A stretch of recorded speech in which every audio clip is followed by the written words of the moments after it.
નમસ્કાર વિદ્યાર્થી મિત્રો, હું છું Jagdish Kapuriya, doctor Subhash technical campus Junagadh. આપણે ઇલેક્ટ્રોકેમિસ્ટ્રી યુનિટ 2 એન્જિનિયરિંગ કેમિસ્ટ્રીમાં unit 2 electrochemistry concept of electrochemistry વિદ્યુત રસાયણ અંગેનો ખ્યાલ એમાં આગળના લેક્ચર્સ જોયા. એમાં છેલ્લે આપણે electrochemical series, standard condition and standard hydrogen electrode આમની વાત કરી હતી. ઇલેક્ટ્રોકેમિકલ સિરીઝ દ્વારા જે પોટેન્શિયલ જનરેટ થાય છે, પોટેન્શિયલ જનરેટ થાય છે, હાઉ ટુ ઇટ્સ કેલ્ક્યુલેટ, એ પોટેન્શિયલને કેવી રીતે માપી શકીએ. For that matter, we have learned about standard condition and standard hydrogen electrode. તો જેના એમના માટે આપણે પ્રમાણિત હાઇડ્રોજન ધ્રુવ છે જો સ્ટાન્ડર્ડ કન્ડિશન સાથે. તો પ્રમાણિત હાઇડ્રોજન ધ્રુવ જ્યારે આપણે જોઈએ છીએ અને આપણને આઈડિયા આવે છે કે standard hydrogen when we use the standard hydrogen electrode, આપણે સ્ટાન્ડર્ડ હાઇડ્રોજન ઇલેક્ટ્રોડ વાપરીએ છીએ, કોઈ એક બાજુ કમ્પ્લીટ ઇલેક્ટ્રોકેમિકલ સેલ જે જનરેટ થાય છે એમાં કોઈ એક સાઈડ આપણે સ્ટાન્ડર્ડ હાઇડ્રોજન ઇલેક્ટ્રોડ મૂકશું તો બીજી બાજુથી આપણને એમનું વેલ્યુ જે જનરેટ થશે અથવા તો આપણને એમની વેલ્યુ મળશે. તો એ વેલ્યુ કેટલી છે એ ફાઇન્ડ કરવા માટે આપણે એક સેલની વાત પણ કરી હતી કે જેમાં એક બાજુ ઝિંક ઇલેક્ટ્રોડ લીધું હતું અને સેકન્ડ આપણે સ્ટાન્ડર્ડ હાઇડ્રોજન ઇલેક્ટ્રોડ લઈ અને એમનું ઇલેક્ટ્રોકેમિકલ સેલની વેલ્યુ છે શોધી હતી, જે ખરેખર આપણે ઝિંકની વેલ્યુ મળે. એનું કારણ છે કે સ્ટાન્ડર્ડ હાઇડ્રોજન ઇલેક્ટ્રોડની જે વેલ્યુ મળે જે છે એ 0 આપણે લઈએ છીએ, એમને આપણે શૂન્ય ગણીએ છીએ અને એમને રેફરન્સ તરીકે યુઝ કરીએ છીએ, રેફરન્સ તરીકે વાપરીએ છીએ. તો જે ઇલેક્ટ્રોનનો પ્રવાહ પસાર થાય છે એમીટર કે ગેલ્વેનોમીટરમાં જે મપાય છે એ આપણને મળશે સ્ટાન્ડર્ડ હાઇડ્રોજન ઇલેક્ટ્રોડમાં પર્ટિક્યુલર આપણને એ મળશે જે તે ઇલેક્ટ્રોડની વેલ્યુ. તો આપણને ત્યાં ઝિંક ઇલેક્ટ્રોડ, જે ઝિંક અર્ધકોષ હતો એમની વેલ્યુ આપણને મળી ગઈ. એવી રીતે દરેક પદાર્થની અથવા તો દરેક ધાતુને electrochemical cell standard hydrogen electrode સાથે બનાવી અને આપણે એમની વેલ્યુ છે ફાઇન્ડ કરી શકીએ, એમની પોટેન્શિયલ વેલ્યુ ફાઇન્ડ કરી શકીએ. પણ આ ક્યારે? તો કે સ્ટાન્ડર્ડ કન્ડિશન હોય ત્યારે. પણ જો સ્ટાન્ડર્ડ કન્ડિશન ન હોય તો એટલે standard electrode potential, cell potential છે માપવું હોય તો એ યુઝ થાય સ્ટાન્ડર્ડ હાઇડ્રોજન. પણ સમજી લો કે દરેક વખતે સ્ટાન્ડર્ડ કન્ડિશન ફોલો નહીં થતી હોય, જે આપણે પ્રમાણિત શરતો કીધી હતી, પ્રમાણિત શરતો દર વખતે કદાચ ફોલો નહીં થતી હોય. ક્યાંક 25 ડિગ્રી સેલ્સિયસ ટેમ્પરેચર છે, 25 ડિગ્રી સેલ્સિયસ ટેમ્પરેચર એ મેઝર નહીં થઈ શકતું હોય, અચીવ નહીં થઈ શકતું હોય. એટમોસ્ફેરિક પ્રેશર જે 1 નહીં હોય, ક્યારેક જે કોન્સન્ટ્રેશન ઓફ સોલ્યુશન 1 મોલ છે એ નહીં હોય. તો ત્યાં શું કરવું? તો એમના માટે બિન પ્રમાણિત સેલ પોટેન્શિયલ્સ છે આપણે માપી શકીએ. એમના માટે નર્સ નામના વૈજ્ઞાનિકે એક ઇક્વેશન્સ આપેલું છે જે થર્મોડાયનેમિક્સના લો મુજબ છે એ કામ કરે છે અને એ ઓબ્ટેઇન થર્મોડાયનેમિક્સ લો મુજબ થાય છે. આપણે ઓબ્ટેઇન કરવાનું નથી, આપણે સીધું છે એ Nernst equation directly we have used the Nernst equation, we not have to obtain. So why we needs to Nernst equation? Step by step we have seen today's lectures on Nernst equation. We have seen Nernst equation for electrochemical cell, particulars non-standard electrochemical cell, and then we learn about non-standard half cell, particular oxidation half cell and reduction half cell. તો જોઈએ Nernst equation ની શું જરૂરિયાત છે. The standard electrode potential recorded in electrochemical series, electrochemical series આપણે જોશું ત્યારે વધારે આપણને આઈડિયા આવશે. Refer to their measurement in 1 molar electrolytic solution at 25 degrees Celsius. એટલે કે 25 ડિગ્રી સેલ્સિયસ તાપમાને 1 મોલર સાંદ્રતા ધરાવતા દ્રાવણ પ્રમાણિત કોષ પોટેન્શિયલ વિદ્યુત રાસાયણિક શ્રેણી દ્વારા જાણી શકીએ છીએ અથવા તો માપી શકીએ છીએ. એ આપણને ખબર છે બરાબર કે વિદ્યુત રાસાયણિક શ્રેણી ઇલેક્ટ્રોકેમિકલ સિરીઝ જનરેટ થાય છે જ્યારે આપણે એક બાજુ કોઈ એક ધાતુ મૂકી દઈએ જેમનો આપણે સેલ પોટેન્શિયલ માપવો છે અને બીજી બાજુ આપણે સ્ટાન્ડર્ડ હાઇડ્રોજન ઇલેક્ટ્રોડ જો રાખી દઈએ, મૂકી દઈએ અને ઉપયોગ કરીએ અથવા તો આપણને જે તે ધાતુનું વિદ્યુત રાસાયણિક કોષ પોટેન્શિયલ છે મળશે, ઇલેક્ટ્રોકેમિકલ સેલ પોટેન્શિયલ મળશે. પણ ક્યારે? 25 ડિગ્રી સેલ્સિયસ તાપમાન, 1 atmosphere pressure, 1 concentration solution of the 1 molar and stable, the most valuable, the stable state of the solid matter.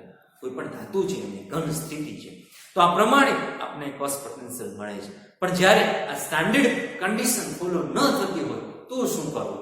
For that matter, the equation showing reaction between the potential of the non-standard electrochemical cell and the concentration of the solution is known as the Nernst equation. કોને nurse equation કહેવાય? તો કે નિયત તાપમાને બિન પ્રમાણિત વિદ્યુત રાસાયણિક કોષનો કોષ પોટેન્શિયલ ઈસે, આપણે ઈસે લખીશું, ઈસે અને પ્રક્રિયા સાથે સંકળાયેલા દ્રાવણની સાંદ્રતા વચ્ચે સંબંધ દર્શાવતું સમીકરણ એટલે એ નર્સ સમીકરણ તરીકે ઓળખાય છે. તો કોન્સન્ટ્રેશન પ્રોપર ન હોય, જુદી જુદી સાંદ્રતા હોય, ટેમ્પરેચર જુદું જુદું હોય, પ્રેશર અલગ અલગ હોય, ત્યારે જે સમીકરણ યુઝ થાય છે, જે ઇક્વેશન યુઝ થાય છે, એ ઇક્વેશનને આપણે કહીએ છીએ નર્સ્ટ ઇક્વેશન, એટલે કે નર્સ્ટનું સમીકરણ. પ્રોનાઉન્સમેન્ટ નર્સ્ટ નથી કરવા, શું કરવાનું છે? નર્સ. એક ન આખો છે, બીજો ન અડધો ને સ અડધો.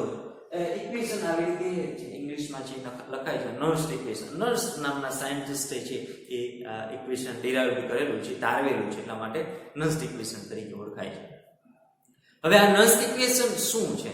તો કે એ યોગ્ય તાપમાન અને સાંદ્રતા જુદી જુદી હોય ત્યાં એમની વચ્ચેની જે રાસાયણિક પ્રક્રિયા ત્યારે થતી હોય તે વચ્ચેનો સંબંધ દર્શાવતું સમીકરણ છે. અને એ થર્મોડાયનેમિક્સના લો દ્વારા છે એ ડિરાઇવ કરીએ છીએ. આપણે કોઈ પણ પ્રકારનું કેલ્ક્યુલેશન કરવાનું નથી, આપણે સીધે સીધું નર્સ્ટ સમીકરણ લઈ લેવાનું છે. પર્ટિક્યુલર ઇઝેલ આપણે ફાઇન્ડ કરવાનો છે. કોઈ પણ રાસાયણિક કોષ હોય, વિદ્યુત રાસાયણિક ઇલેક્ટ્રોકેમિકલ સેલ હોય, વિદ્યુત રાસાયણિક કોષ હોય, તેમનું રાસાયણિક શાસ્ત્રથી રસાયણ ઉર્જાનું વિદ્યુત ઉર્જામાં રૂપાંતર થતું હોય ઇલેક્ટ્રોકેમિકલ સેલ દ્વારા, તો એમનું કોષ પોટેન્શિયલ, એમાંથી કેટલો વિદ્યુત પ્રવાહ ઉત્પન્ન થશે, એ નર્સ નામના વૈજ્ઞાનિકે પર્ટિક્યુલર એક સમીકરણ આપ્યું છે. સમીકરણ દ્વારા આપણે શોધી શકીએ. આપણે સીધે સીધું સમીકરણ છે ઈસેલ લઈ લેવાનું છે. એમાં ઘણા બધા પાર્ટ્સ છે આવે છે, એટલા માટે પર્ટિક્યુલર ક્વેશ્ચન્સ છે એ પણ 3 કે 4 માર્કમાં પૂછાય છે. સિમ્પલ એક ઇક્વેશન છે અને ઇક્વેશનમાં જે ભાગ આવેલા છે ભાગ મને બતાવેલા છે, તો એ લખવું પડે. ઈ સેલ એટલે શું, E0 સેલ એટલે શું, 0.0592 એટલે શું, n એટલે શું, C1 એટલે શું, C2 એટલે શું. તો પહેલા આપણે લખીએ નર્સ્ટ ઇક્વેશન.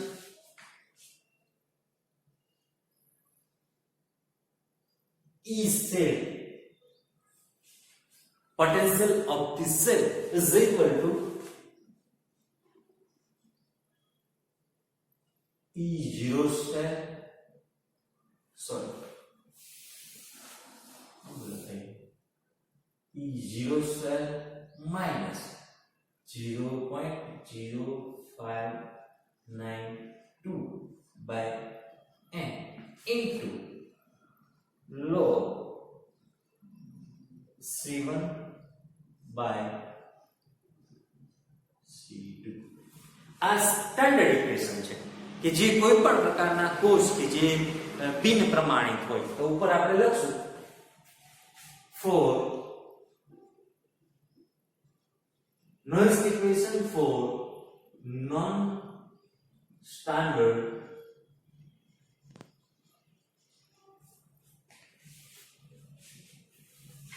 cell potential.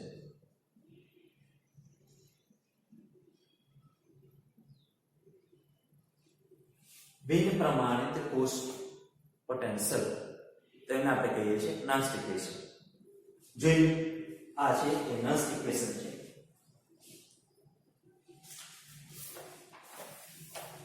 ખાસ જોજો આપણે પછી આ E0 શું છે, E0 સેલ શું છે, 0.0592 શું છે, C1 શું છે, C2 શું છે એ જોઈએ.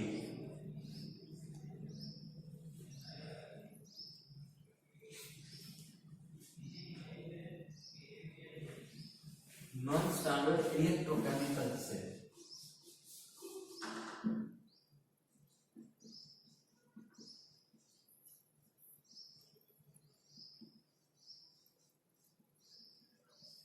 બિન પ્રમાણિત વિદ્યુત રાસાયણિક કોષ.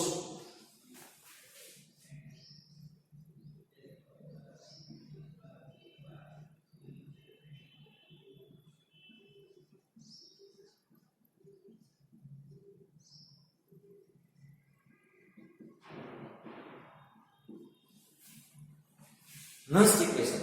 Nernst equation for non-standard electrochemical cell. બિન પ્રમાણિત વિદ્યુત રાસાયણિક કોષ નો કોષ પોટેન્શિયલ માપવા માટેનું નર્સ્ટ સમીકરણ. એ ખાસ લખજો બુક્સમાં તમારે જ્યારે તમે લખો ત્યારે.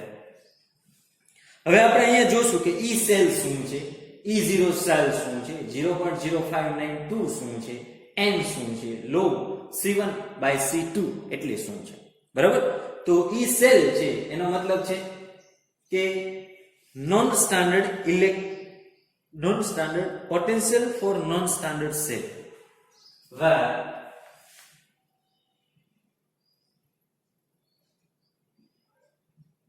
આપણે માપવાનું છે potential four non standard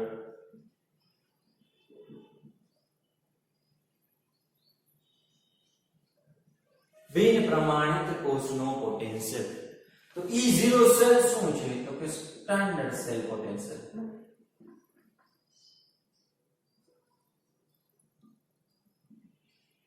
potential for standard cell. કારણ કે આપણે રેફરન્સ લઈએ છીએ, બરાબર, આપણે રેફરન્સ તરીકે યુઝ કરીએ છીએ. તો સોરી, આપણે એક રેફરલી આપણને ખબર છે ઇલેક્ટ્રોકેમિકલ સેલ જ્યારે જનરેટ થયો હશે ત્યારે E0 સેલ ની આપણને ખબર હશે. E0 સેલ કોઈ પણ ધાતુના જે ઇલેક્ટ્રોડ બનેલા હશે ને જે સેલ અર્ધકોષ બનેલો હશે એ બંને જુદા જુદા, એક સેલ કમ્પ્લીટ થયો હશે તો એક બાજુ હાફ સેલ હશે, બીજી બાજુ હાફ સેલ હશે, તો બંને હાફ સેલ ના ઈ સેલ આપણને ખબર હશે, E0 સેલ આપણને ખબર હશે. જે આપણે કેવી રીતે મેળવી શકીએ? તો કે E0 cell is equal to E0 left minus E0 right. આપણે જ્યારે પ્રમાણિત હાઇડ્રોજન ધ્રુવની વાત કરી ત્યારે આમના દ્વારા E0 cell is equal to E0 left minus E0 right છે આપણે મેળવ્યું. બરાબર. તો E0 સેલ આપણને ત્યાંથી મળી જશે. એટલે સીધું આપણે E0 સેલ અમુક વખતે આપેલું હશે અથવા તો અમુક વખતે છે આપેલું નહીં હોય તો ત્યાં આપણને E0 left અને E0 right આપેલા હશે. આપણે દાખલા ગણશું ત્યારે વધારે આઈડિયા આવશે. તો E0 left અને E0 right દ્વારા આપણે E0 સેલ છે એ ડિરાઈવ કરી શકીએ. આમના પછી છે 0.0592. આ છે એક કેલ્ક્યુલેટિંગ વેલ્યુ છે.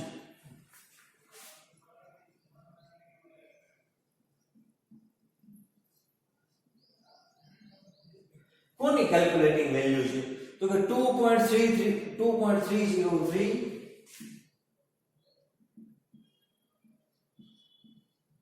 RT/F આ વેલ્યુ છે અને એ વેલ્યુ છે અચળ છે. બરાબર.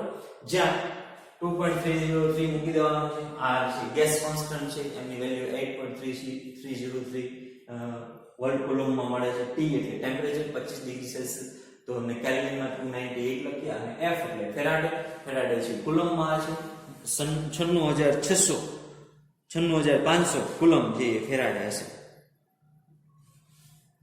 તો હવે એક પર્ટિક્યુલર આપણે કેલ્ક્યુલેટિંગ વેલ્યુ તરીકે જ આપણે એને મૂકીએ છીએ, પણ ત્યાં લખવું હોય તો લખી શકીએ 2.303 RT/F વેલ્યુ, ગાણિતિક મૂલ્ય 25 ડિગ્રી સેલ્સિયસ તાપમાને calculating value. at 25 degrees Celsius. Calculating value at 25 degrees Celsius 2.303 RT/F.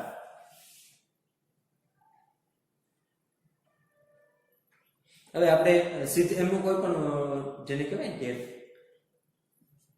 મૂલ્ય છે અચળાંક છે એ હંમેશા અચળ હોય છે, કોન્સ્ટન્ટ રહે છે. એટલા માટે આપણે સીધું વેલ્યુ છે લખી નાખીએ. બાકી આ પણ મૂકી શકીએ.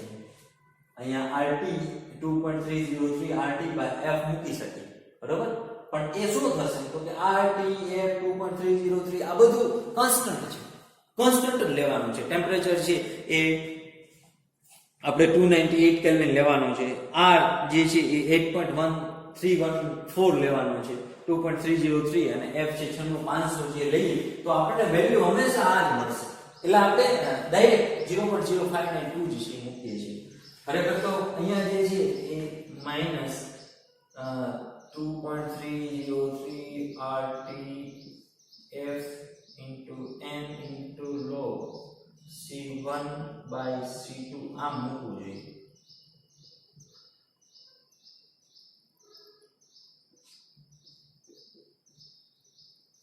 પણ આ જે વેલ્યુ છે ને એ વેલ્યુ આપણને હંમેશા ફિક્સ હશે 2.303 ઇન્ટુ r ની વેલ્યુ છે 8.314298 અને 96500 તો આ વેલ્યુ જે છે એ 0.059 તો હંમેશા ફિક્સ આવે ટેમ્પરેચર હંમેશા 298 લેવાનું છે ફેરાડેનો જે વેલ્યુ છે 96500 છે ફિક્સ લેવાની છે આ ગેસ કોન્સ્ટન્ટ છે 8314 થર્મોડાયનેમિક્સ નિયમ છે થર્મોડાયનેમિક્સ ના નિયમ પ્રમાણે આપણે આ સૂત્ર તારવેલું છે એટલા માટે આ કોન્સ્ટન્ટ વેલ્યુ છે આપણે એઝ ઇટ ઇઝ લઈ લઈએ છીએ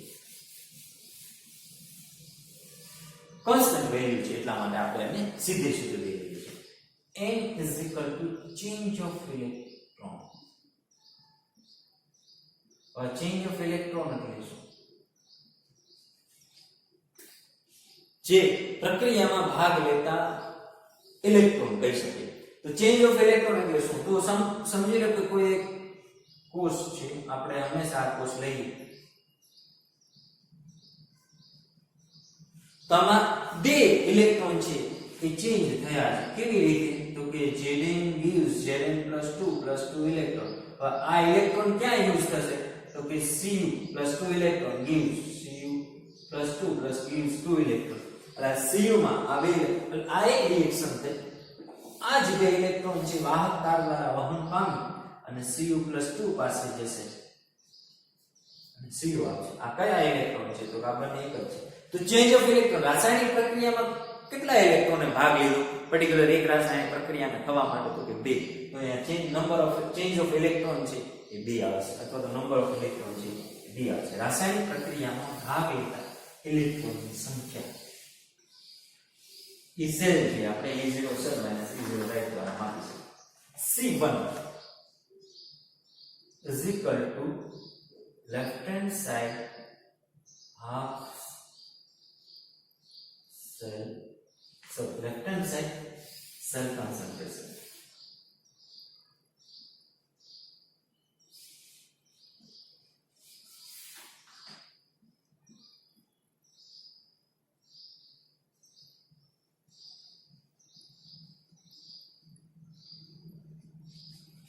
C2 is equal to right hand side solution concentration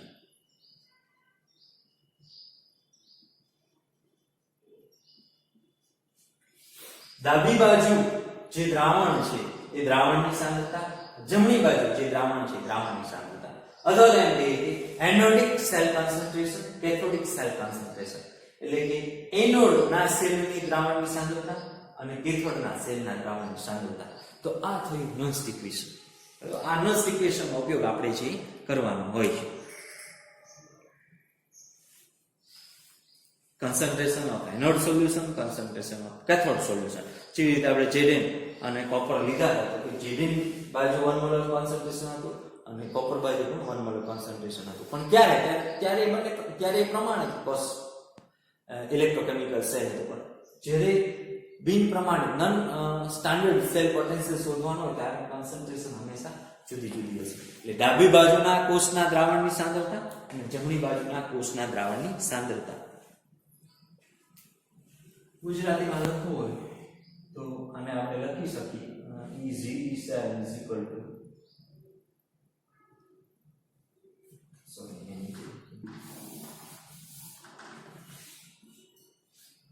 બિન પ્રમાણિત કોષનો પોટેન્શિયલ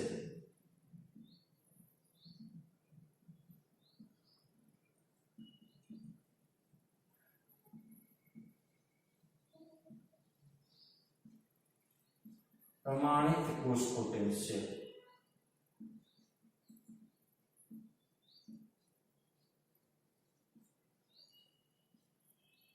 गाणितिक मूल्य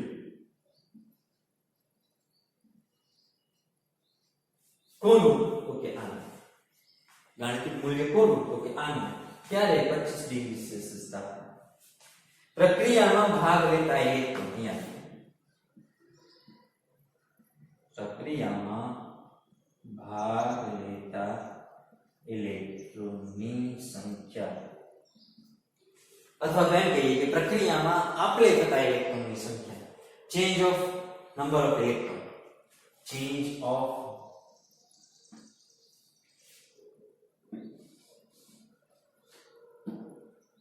change of number of electron.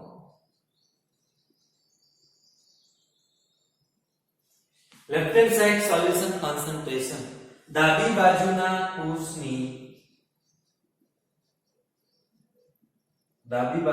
કોષના દ્રાવણની સાંદ્રતા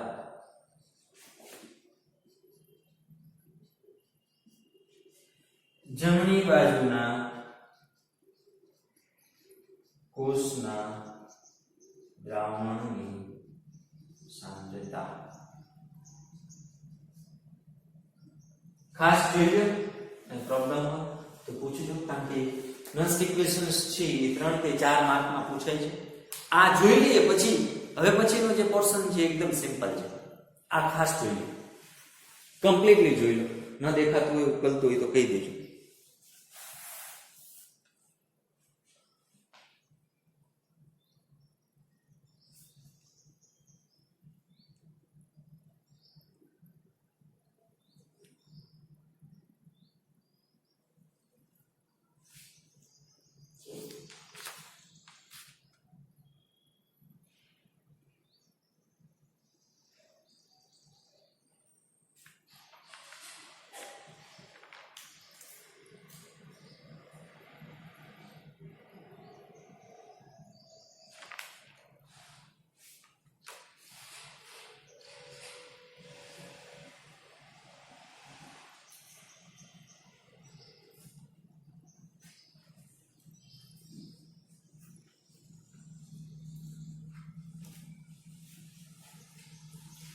ओके तो ये तो नॉन इक्वेशन कोना माटे तो कि बिन प्रमाणित सेल पोटेंशियल छे इलेक्ट्रोकेमिकल सेल पोटेंशियल्स छे ये मापवा माटेનું સૂત્ર છે non standard electrochemical cell potential માપવા માટેનું નોન્સ ઇક્વેશન પણ સમજી લો કે કોઈ એક જ બાજુ આપણે નોન્સ ઇક્વેશન એપ્લાય કરવું છે જેમ કે નોન્સ equation for half cell potential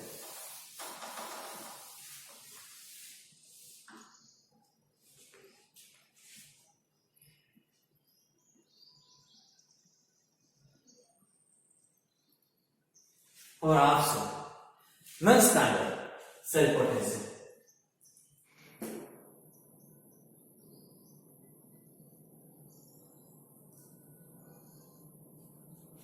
बिन प्रमाणित अर्धकोश नो कोश पोटेंशियल जो આપણે માપવું પડે બિન પ્રમાણિત અર્ધકોશ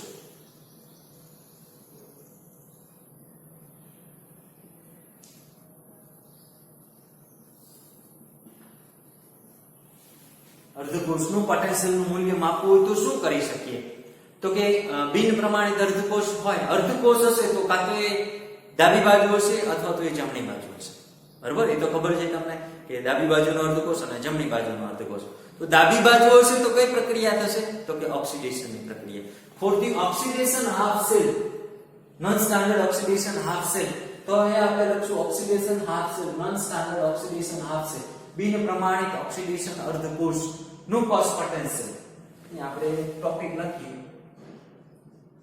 non standard oxidation half cell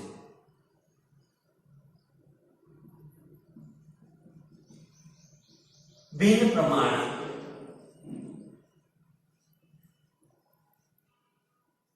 oxidation અર્ધકોશ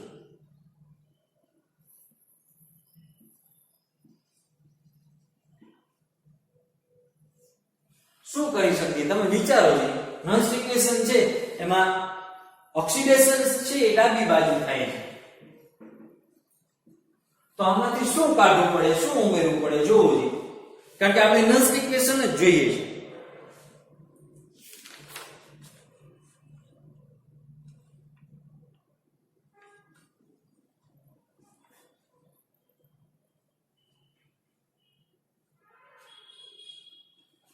શું જોઈએ છે આ ડાબી બાજુ છે પોટેન્શિયલ માપવા માટેનું સૂત્ર તો હવે ડાબી બાજુ શું છે તો ડાબી બાજુના કોષના દ્રાવણની સાંદ્રતા તો આપણી પાસે અર્ધકોષ જ છે આ કમ્પ્લીટ ઇલેક્ટ્રોકેમિકલ સેલનું સૂત્ર છે ડાબી બાજુ જમણી બાજુ જુદી જુદી સાંદ્રતા હોય ત્યારે માપવાનું સૂત્ર પણ હવે આપણે ખાલી ડાબી બાજુ જ લેવી હોય તો અહીંથી આટલું નીકળી જાય, C2 છે નીકળી જાય, અહીંયા આવશે ખાલી C1. C1 આવશે, અહીંયા આવશે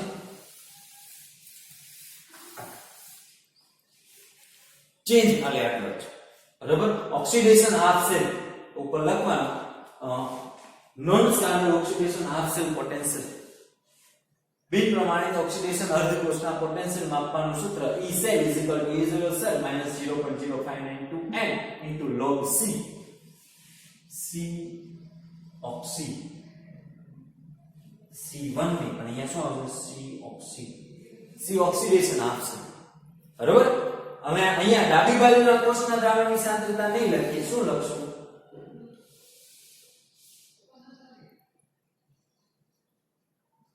concentration of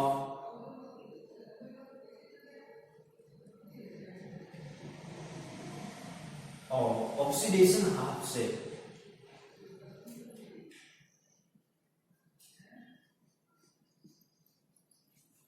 એટલે કે ઓક્સિડેશન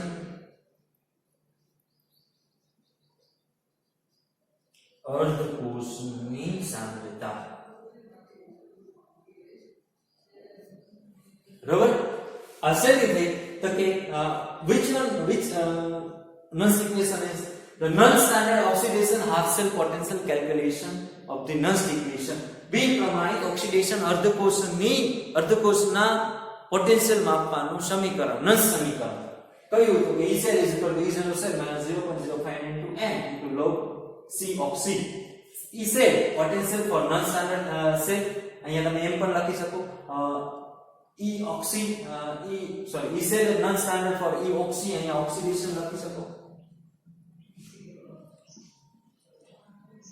પોટેન્શિયલ બિન પ્રમાણિત કોષ પોટેન્શિયલ ઓક્સિડેશન અર્ધકોષનું. E cell potential for standard cell, then calculating value એ તો સેમ રહેશે. ચેન્જ ઓફ ઇલેક્ટ્રોન, રાસાયણિક પ્રક્રિયામાં જે ચેન્જ ઓફ ઇલેક્ટ્રોન હોય એ સેમ રહેશે. અને C oxy in the sense oxidation અર્ધકોષની સાંદ્રતા જોઈ લો.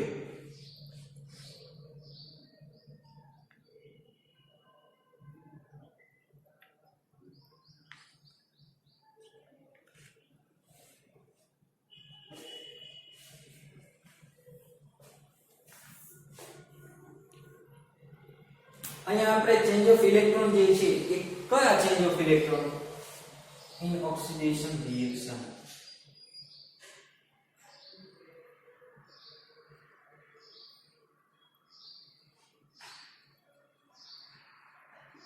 પ્રક્રિયામાં ભાગ લેતા ઇલેક્ટ્રોનની સંખ્યા, કઈ પ્રક્રિયા તો ઓક્સિડેશન, કારણ કે અહીંયા બધું ઓક્સિડેશન વાળું છે. ઓકે, ખાસ જોજો ચેન્જ કઈ જાજો છે નહીં, ચેન્જ ઉપર જ આપણે ધ્યાન દેવાનું છે.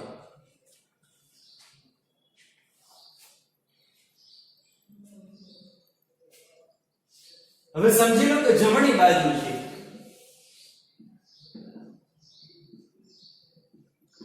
તો શું થાય તો કે non standard reduction half cell potential, એટલે કે બિન પ્રમાણિત રિડક્શન અર્ધકોષ પોટેન્શિયલ. હવે તમે ઈ સેલ ન લખો ને ઈ ઓક્સી લખો તો પણ ચાલે, પણ ઈ સેલ જ આપણે શોધવાનું છે. પોટેન્શિયલ સેલ પોટેન્શિયલ જ શોધવાનું. ઓક્સિડેશન તમે અહીંયા લખો તો પણ ચાલે. તો હવે જમણી બાજુ છે તો જમણી બાજુ નીચે હતું C1 C2, તો અહીંયા આવશે ચેન્જીસ ખાલી આટલું જ 1/C રિડક્શન. તો અહીંયા પણ C રિડક્શન આવી જશે. અને આપણે રિડક્શન માટે શોધીએ છીએ તો E cell રિડક્શન, જો તમે અહીંયા આવું પણ લખી શકો C રિડક્શન. અહીંયા પહેલા જે ઓક્સિડેશન હતું ઉપર તમે ઓક્સી સીધું લખી નાખો તો પણ ચાલે, પણ અહીંયા રિડક્શન છે તો આપણે આવું પણ લખી શકીએ રિડક્શન. પણ આપણે હાફ સેલ નો પોટેન્શિયલ શોધીએ છીએ, પોટેન્શિયલ જ શોધીએ છીએ, કમ્પ્લીટ સેલ નથી, હાફ સેલ છે, તો તમે અહીંયા રિડક્શન લખી સેલ પોટેન્શિયલ છે પણ કેનો છે તો કે રિડક્શન પ્રક્રિયા એટલે ઓટોમેટિક ખબર પડી જાય કે હાફ સેલ પોટેન્શિયલ જ છે બરાબર તો અહીંયા પણ રિડક્શન આવી જશે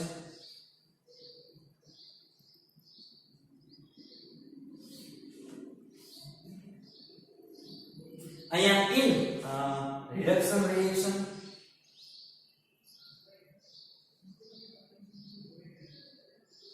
રિડક્શન પ્રક્રિયામાં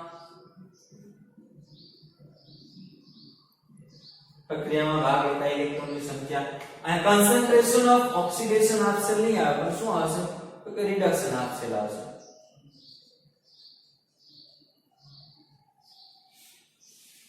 રિડક્શન અર્ધકોષની સાંદ્રતા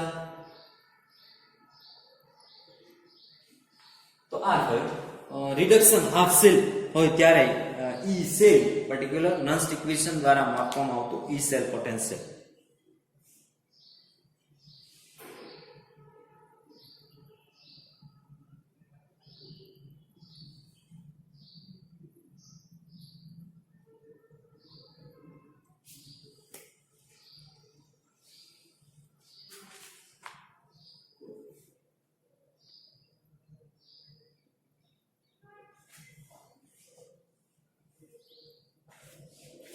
ઓકે તો આપણી પાસે ત્રણ સૂત્રો આવ્યા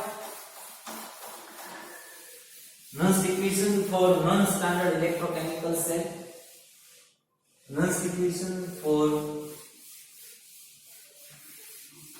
non standard oxidation half cell નન્સ equation four non standard reduction half cell આ ત્રણેય સૂત્રોને હું કમ્પ્લીટલી લખી નાખું છું નોન સ્ટાન્ડર્ડ electrochemical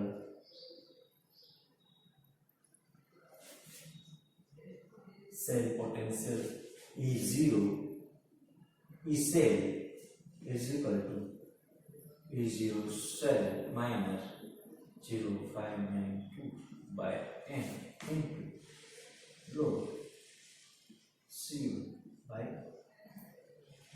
C2 આ શું છે તો કે non standard electrochemical cell potential માપવાનું સૂત્ર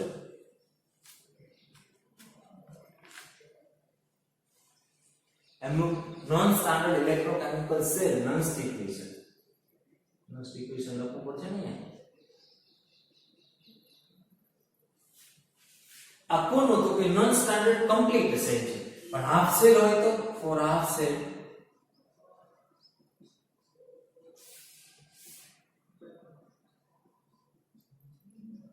अर्धकोश માટે તો oxidation half cell four oxidation non standard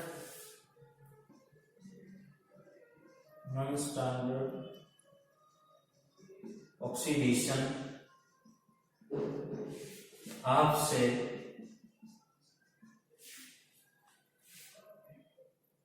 Nernst equation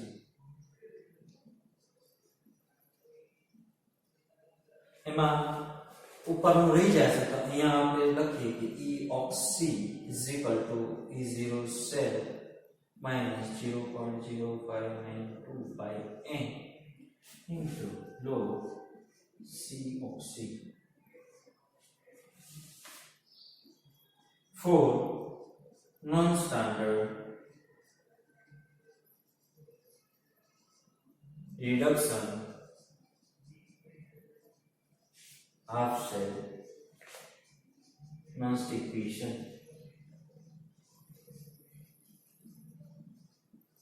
બી પ્રમાણિત ઓક્સિડેશન અર્ધકોષ માટે નર્સ્ટ ઇક્વેશન બી પ્રમાણિત રિડક્શન અર્ધકોષ માટેનું નર્સ્ટ ઇક્વેશન તો અહીંયા આવશે E redox is equal to E0 cell minus 0.0592 by n into log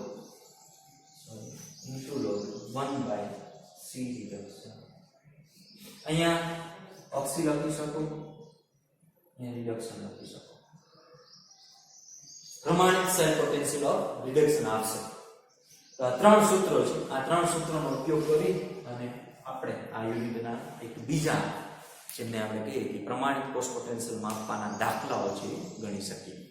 તો ખાસ નર્સ ઇક્વેશન જે થર્મોડાયનેમિક્સ લો દ્વારા કેલ્ક્યુલેટ થયેલું છે, આપણે સીધું લઈ લેવાનું છે, બરાબર. ખાસ એના જે ટર્મ્સ છે તે યાદ રાખવાના છે. ઓકે વિદ્યાર્થી મિત્રો, ખાસ વિડીયો ગમે તો લાઈક કરજો, શેર કરજો તમારા કલીગ્સ જોડે કે જે ડિપ્લોમા એન્જિનિયરિંગમાં અભ્યાસ કરતા હોય. અને કંઈ ક્વેશ્ચન હોય કે ક્વેરી હોય કે પ્રોબ્લેમ હોય તો કોમેન્ટ બોક્સમાં કોમેન્ટ કરજો. ઓકે, નવા વિડીયો માટે ફરી પાછા મળીએ. ત્યાં સુધી આવજો. Bye bye. Thank you.